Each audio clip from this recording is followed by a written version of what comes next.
Seja bem-vindo ao Histórias Narradas. Aqui, cada história é uma nova jornada. Prepare-se para viajar por contos emocionantes, aventuras épicas, mistérios intrigantes e muito mais.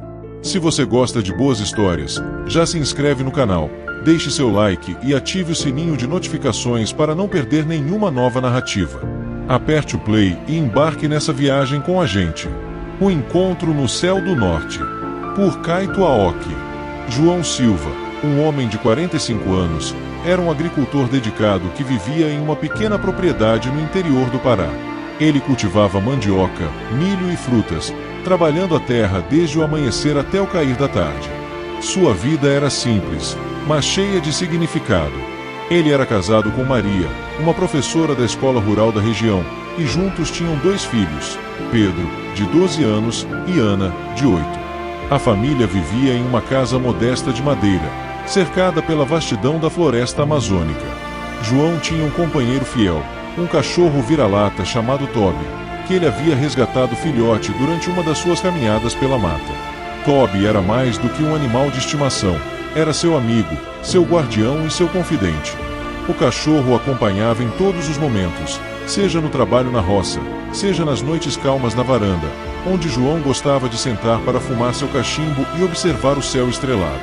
Naquela noite, enquanto Maria ajudava as crianças com a lição de casa dentro de casa, João estava na varanda, como de costume. Toby estava aos seus pés, deitado sobre o chão de madeira, com as orelhas alertas para qualquer barulho estranho. O céu estava particularmente claro, e as estrelas pareciam mais brilhantes do que o normal. Foi então que João notou uma luz estranha no horizonte, pulsando em tons de verde e azul. "Olha só, Toby, você está vendo isso?" murmurou João, apontando para o céu.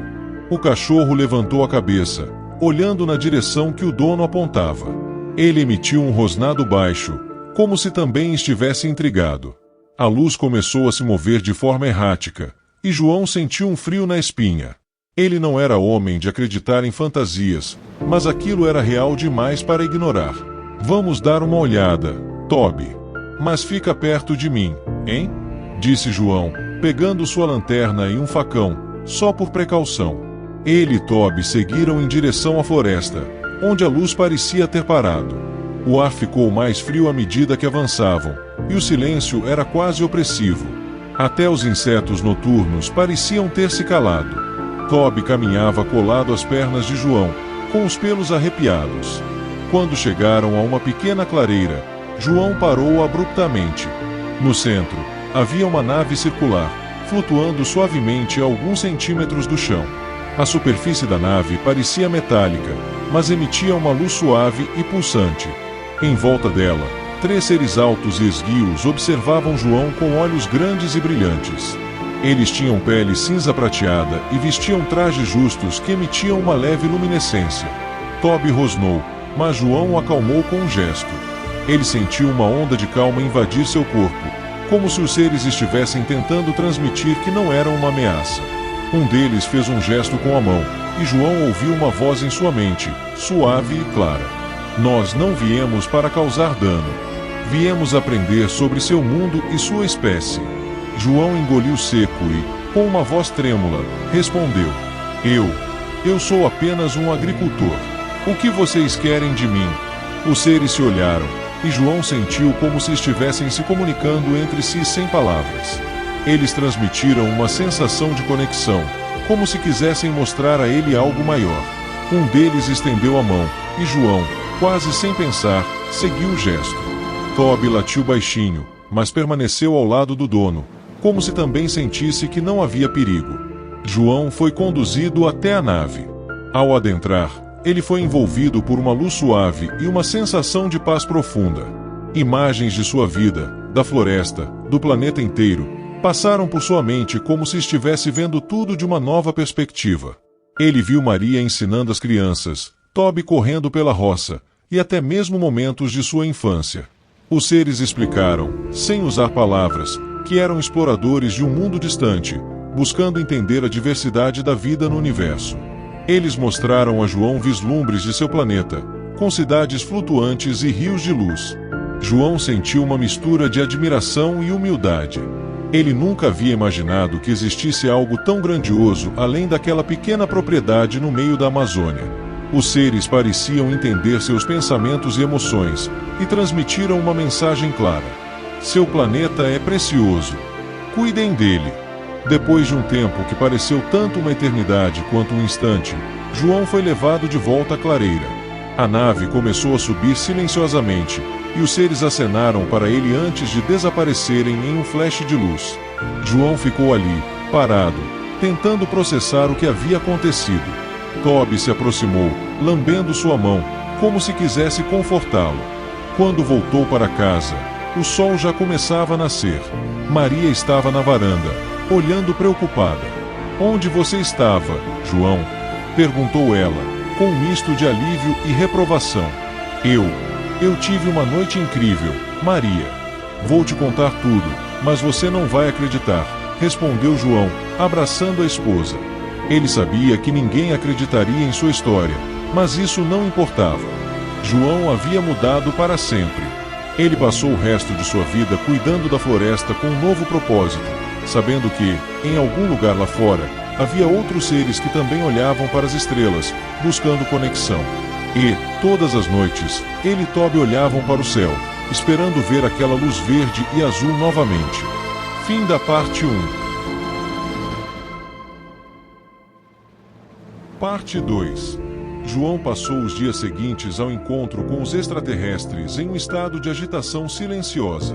Ele tentou retomar sua rotina normal, trabalhando na roça e cuidando da família, mas sua mente não parava de voltar para aquela noite na clareira. Maria notou a mudança nele. Ele estava mais distante, perdido em pensamentos, e às vezes ela o encontrava olhando para o céu, como se esperasse que a luz verde e azul aparecesse novamente. "João, você está bem?" perguntou Maria uma noite, enquanto ele sentava na varanda, fumando seu cachimbo. "Eu estou bem, Maria. Só tenho algo para te contar", respondeu ele, hesitante. Ele contou a ela tudo o que havia acontecido: a luz no céu, a nave, os seres, a mensagem. Maria ouviu em silêncio, mas João podia ver a preocupação em seus olhos. "João, você acha que pode ter sido um sonho? Ou talvez o calor?" Ela começou, mas ele a interrompeu. "Não foi um sonho, Maria. Eu estava lá. Toby estava comigo. Ele viu tudo." Maria olhou para Toby, que estava deitado aos pés de João, como sempre. O cachorro levantou a cabeça e olhou para ela, como se confirmasse a história. Ela suspirou, confusa e preocupada. "Talvez você deva falar com alguém que possa te ajudar", sugeriu ela. João sabia que ela estava pensando no médico da cidade, ou talvez no padre. Mas ele decidiu que precisava de alguém que pudesse investigar o que havia acontecido. No dia seguinte, ele foi até a delegacia da cidade, uma pequena construção de tijolos que ficava na praça central. O delegado, um homem corpulento chamado Raimundo, ouviu a história de João com uma expressão de ceticismo crescente. "João, você está me dizendo que viu uma nave espacial e falou com alienígenas?" perguntou Raimundo, levantando uma sobrancelha. "Sim, delegado. Eu sei que parece loucura, mas é a verdade", respondeu João, mantendo o olhar firme. Raimundo riu, mas não era um riso de diversão. Era um riso de incredulidade.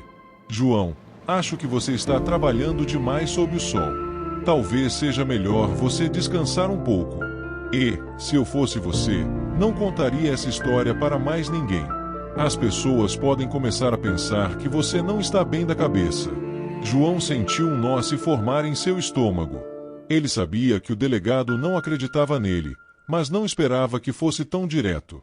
Ele saiu da delegacia com o coração pesado, mas decidido a provar que não estava louco. Enquanto caminhava pela praça, ele foi abordado por um jovem policial chamado Lucas. Lucas era novo na cidade, mas já havia ganhado a reputação de ser um homem sério e dedicado. "João, eu ouvi o que você disse ao delegado", começou Lucas, em voz baixa. "E eu acredito em você." João olhou para ele, surpreso. "Você acredita?" Lucas acenou com a cabeça. "Há alguns anos, eu tive uma experiência semelhante. Eu nunca contei a ninguém, por medo do que poderiam pensar. Mas eu sei que o que você viu foi real. João sentiu um alívio imenso. Finalmente, alguém que entendia. Precisamos descobrir mais, disse Lucas. Se esses seres estão aqui, há uma razão. E se o delegado e os políticos da cidade estão tentando esconder algo, precisamos descobrir o que é. Os dois começaram a investigar juntos. Lucas usou seus contatos na polícia para acessar arquivos e relatórios antigos, enquanto João falava com os moradores da cidade, tentando descobrir se alguém mais havia visto algo estranho. Eles descobriram que havia relatos de luzes estranhas no céu há décadas, mas todos haviam sido abafados ou descartados como fenômenos naturais. Havia também rumores de que o prefeito e outros políticos da cidade estavam envolvidos em algum tipo de acordo secreto, mas ninguém sabia ao certo do que se tratava. Uma noite, enquanto João e Lucas revisavam os documentos na casa de João, Tobi começou a latir furiosamente. João olhou pela janela e viu uma figura se movendo na escuridão. Alguém está lá fora, sussurrou ele. Lucas pegou sua lanterna e foi até a porta. Quando ele abriu, não havia ninguém, mas no chão havia um envelope. Dentro dele, havia uma foto de João e Lucas juntos, com a palavra cuidado escrita em letras grandes. Eles sabem que estamos investigando, disse Lucas, olhando para João. Então estamos no caminho certo, respondeu João, determinado. Agora, mais do que nunca, eles sabiam que precisavam descobrir a verdade. E estavam dispostos a enfrentar qualquer coisa para isso. Fim da parte 2.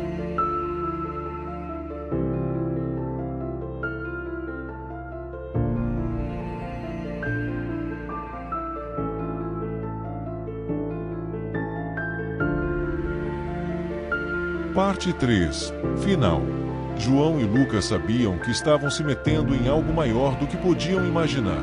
A foto anônima com a palavra cuidado era um aviso claro. Alguém não queria que eles continuassem investigando. Mas, ao invés de recuar, isso só os motivou a ir mais fundo. Eles precisavam descobrir o que o prefeito, o delegado e outros políticos da cidade estavam escondendo. Na manhã seguinte, Lucas decidiu usar sua posição na polícia para acessar arquivos confidenciais. Ele descobriu que, nos últimos anos, havia relatos de fazendeiros e moradores da região que haviam visto luzes estranhas no céu, mas todos os casos foram arquivados como fenômenos naturais ou alucinações. No entanto, o que chamou a atenção de Lucas foi um relatório antigo, datado de 20 anos atrás, que mencionava uma queda de objeto não identificado na região. O relatório foi encerrado abruptamente, e todas as testemunhas foram silenciadas. Isso não é coincidência, disse Lucas, mostrando o relatório para João. Alguém está encobrindo isso há décadas. João concordou. Ele sentia que estavam próximos de descobrir a verdade, mas também sabia que estavam se colocando em perigo. Ainda assim, ele não podia desistir.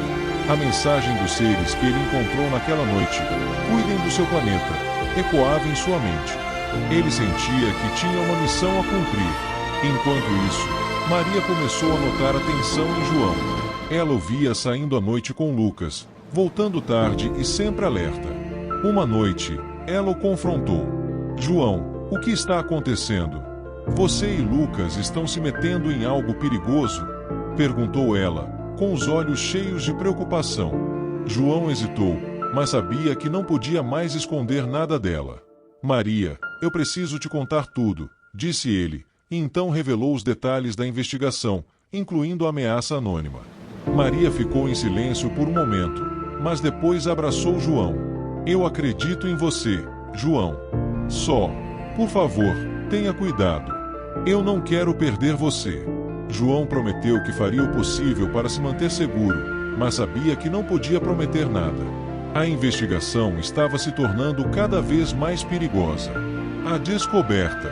Uma noite, enquanto revisavam os documentos na casa de João, Lucas recebeu uma mensagem anônima em seu celular. Era um mapa com coordenadas marcadas, junto com a frase: "A verdade está aqui." Quem enviou isso? Perguntou João, olhando para o celular. Não sei, mas parece que alguém quer que a gente descubra, respondeu Lucas, determinado. Eles decidiram seguir as coordenadas, que os levaram a uma área remota da floresta, longe da cidade. Era uma região densa e pouco explorada, onde poucos se aventuravam. Com Tobi ao lado, eles seguiram adentro, guiados apenas pela luz das lanternas. Após horas de caminhada, chegaram a uma clareira. No centro, havia uma estrutura metálica parcialmente enterrada no solo. Era uma nave, mas diferente da que João havia visto antes. Esta estava danificada, com partes corroídas pelo tempo. Ao redor dela, havia equipamentos abandonados e marcas de escavação. Isso é, uma nave alienígena, sussurrou Lucas, incrédulo. João concordou. Era evidente que a nave havia caído ali há muitos anos, e alguém havia tentado escondê-la. Eles começaram a explorar o local, encontrando documentos e fotos que confirmavam que o prefeito, o delegado e outros políticos da cidade sabiam da existência da nave há décadas. Havia até registros de encontros com os seres que sobreviveram à queda, mas todos os detalhes haviam sido suprimidos. Eles fizeram um acordo, disse Lucas, folheando os documentos. Em troca de tecnologia avançada, eles prometeram manter tudo em segredo. João sentiu uma onda de raiva. Enquanto ele e outros moradores viviam suas vidas simples, os poderosos da cidade estavam escondendo uma das maiores descobertas da humanidade. O confronto. Enquanto João e Lucas discutiam o que fazer com as informações, ouviram barulhos de motores se aproximando. Eles se esconderam rapidamente, observando enquanto uma equipe de homens armados chegava ao local. Entre eles estava o delegado Raimundo. Eu sabia que esses dois não iam desistir, disse Raimundo, olhando ao redor. Encontrem-nos. Eles não podem sair daqui com o que sabem. João e Lucas sabiam que estavam em apuros. Eles precisavam agir rápido. Enquanto os homens se espalhavam pela clareira, Lucas sussurrou para João: precisamos distraí-los. Eu vou criar uma diversão. Você pega os documentos e foge. Não, Lucas. Eu não vou te deixar aqui, respondeu João, mas Lucas insistiu. É a única maneira. Leve os documentos para a cidade. Mostre a todos a verdade. Antes que João pudesse protestar, Lucas saiu do esconderijo, gritando para chamar a atenção dos homens. Enquanto eles corriam atrás dele, João pegou os documentos e fugiu pela floresta, com Tobi ao seu lado. Ele sabia que não podia falhar. A verdade revelada. João correu até a cidade, chegando à praça central no meio da manhã. Ele começou a gritar, chamando a atenção de todos os moradores. Pessoal, eu tenho algo para mostrar a vocês, disse ele, segurando os documentos. Aos poucos, uma multidão se formou ao seu redor. João mostrou as fotos da nave, os documentos que provavam o encobrimento e contou tudo o que havia descoberto. As pessoas ficaram chocadas, mas também furiosas. Elas exigiram respostas do prefeito e do delegado. Enquanto isso, Lucas conseguiu escapar dos homens e voltou para a cidade, machucado, mas vivo. Ele se juntou a João na praça, reforçando a história com suas próprias palavras. O prefeito e o delegado tentaram negar tudo, mas a evidência era esmagadora. A cidade entrou em caos, com os moradores exigindo justiça. A notícia se espalhou rapidamente, chegando até a imprensa nacional. Em questão de dias, a pequena cidade do interior do Pará estava no centro das atenções do mundo. O legado. João e Lucas se tornaram heróis para muitos, mas também alvos para aqueles que queriam manter o segredo. Eles sabiam que suas vidas nunca mais seriam as mesmas, mas estavam em paz com suas escolhas. João continuou cuidando de sua família e da floresta, agora com um novo propósito. Ele sabia que o planeta era precioso e que a humanidade precisava aprender a cuidar dele. Maria e as crianças o apoiavam, orgulhosas de sua coragem. Lucas decidiu continuar lutando pela verdade, usando sua posição na polícia para expor outros segredos que haviam sido escondidos por muito tempo. E, todas as noites, João e Tobi olhavam para o céu, esperando ver aquela luz verde e azul novamente. Ele sabia que os seres estavam lá, em algum lugar, observando e esperando que a humanidade aprendesse a cuidar do seu lar. Agradeço a todos que acompanharam essa história até o fim. Espero que tenham se emocionado, refletido e se sentido parte dessa jornada. A verdade está lá fora, e às vezes, ela está mais perto do que imaginamos. Gostou dessa história? Comenta o que você achou. Tem alguma história para indicar? Manda pra gente, não esquece do like e de se inscrever. Ativa o sininho, hein? Até a próxima aventura!